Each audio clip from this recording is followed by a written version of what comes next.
Next topic देखिए, AC circuit containing capacitance only. ये capacitor है, कैपेसिटर के साथ अल्टरनेटिंग सोर्स जो है वो लगा हुआ है। इतनी ईएमएफ इसको अप्लाई कर दी। जब इसको ईएमएफ अप्लाई की जाएगी तो इसमें से करंट फ्लो करेगा, जो चार्ज होना स्टार्ट हो जाएगा और पोटेंशियल डिफरेंस जो है, एक पर पॉजिटिव चार्ज आ जाएगा कैपेसिटर प्लेट पर, एक पर नेगेटिव आ जाएगा, पोटेंशियल डिफरेंस बन जाएगा।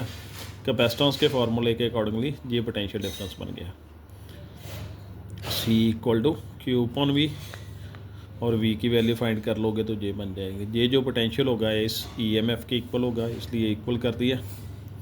और Q की वैल्यू जहाँ से फाइंड कर लो, CE आ जाएगा। और E की वैल्यू ये पुट कर देंगे, ये पुट होगी E की वैल्यू। फाइंड क्या करना है, करंट, फिर इसके साथ कंपेयर करेंगे करंट का एंगल। करंट का formula I equal to charge upon time, यानी कि dQ अपॉन dt। चार्ज की वैल्यू ये पुट कर दी जाएगी। अब इसकी डिफरेंशिएशन क्या होती है, साइन की कॉज आ जाएगी, जो मल्टीप्लाई के साइन जो साथ में लगा होगा टी के, वो मल्टीप्लाई के साइन में आ जाएगा। इसको सेपरेट कर लिया, इसके साथ ये आ गया। इसको ऐसे नीचे लिख लेंगे 1/ω/c। अगर इसको सॉल्व करेंगे तो जी ऊपर आ जाएगा, फिर से ऐसे ये नीचे आ गया। इसको I0 लेट कर लेंगे मैक्सिमम करंट। I0 की वैल्यू ये हो गई, ये वाली इधर लिख दी। I0 क्यों कन्वर्ट किया, क्योंकि इस क्वेश्चन में E equal to E0 sine omega T है, तो इसमें भी हमें चाहिए I equal to I0 sine angle जितना भी बनेगा। अब कॉज को, जो कॉज होगा उसे किस में कन्वर्ट करना होगा, साइन में कन्वर्ट करना होगा। साइन में कन्वर्ट करने के लिए π/2 लगाया जाएगा। इसके साथ ये π/2 लगा दिया है, इसके साथ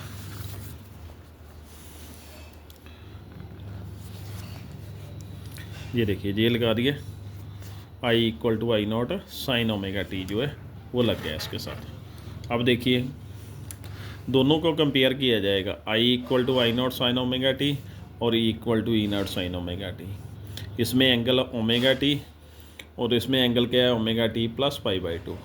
तो हम ये बोल सकते हैं करंट ने जो है EMF को लीड कर लिया, कितने एंगल से, π/2 एंगल से। करंट जो है वो आगे है EMF से, कितने एंगल से, π/2 एंगल से। अब देखिए इनमें जो होगा फेज़र डायग्राम होगा वो कैसा बनेगा।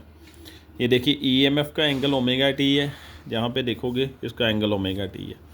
और करंट का अभी बताया आपको, I equal to I0 sine omega T plus π/2, यानी कि π/2 आगे है, तो ऐसे बना देंगे इसे।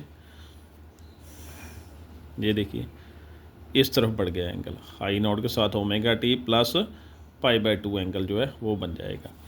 और इनकी कर्व जो होगी, कर्व देखिए।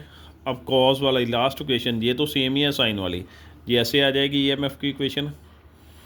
और जो करंट वाली है वो जहाँ से क्यों स्टार्ट हुई, पहले जो है कॉज वाली है, कॉज वाली इक्वेशन पॉजिटिव जो होगी वो जहाँ से स्टार्ट होगी, इसलिए ये इस तरह से बनाया गया है ऐसे।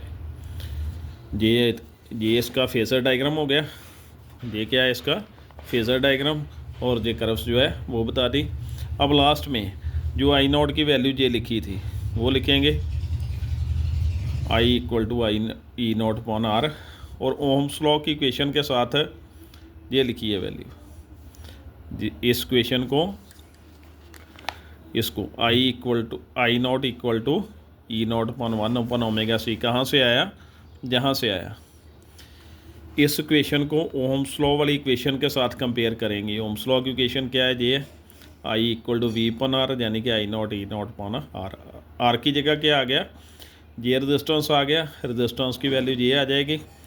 ये किसका रेजिस्टेंस होगा, कैपेसिटर का। कैपेसिटर के रेजिस्टेंस को क्या बोलेंगे, कैपेसिटेटिव रिएक्टेंस, और XC के साथ डिनोट कर दिया जाएगा, इसलिए इसको क्या लिख दिया, XC लिख दिया। और बाद में ओमेगा की वैल्यू डाल दी 2π/न्यू, और ये फार्मूला इसका बन गया। ये था आज का टॉपिक। Thank you.